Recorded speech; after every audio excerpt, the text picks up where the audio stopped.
Questo pomeriggio nel centro di Padova, come in altre 60 piazze d'Italia, associazioni sindacali, associazioni al femminile, movimenti sociali e gruppi cittadini si sono riuniti per protestare contro il disegno di legge presentato dal senatore leghista Simone Pillon in materia di separazione e di affido condiviso e di altri 3 disegni di legge sullo stesso tema.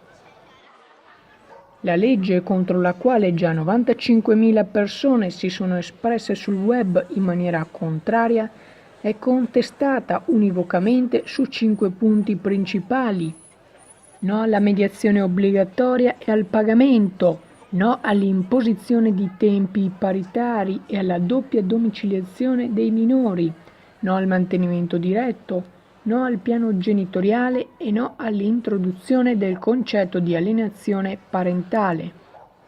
All'interno dello stesso governo prevalgono più voci e Di Maio promette modifiche. Sfiscia Channel News, Padova.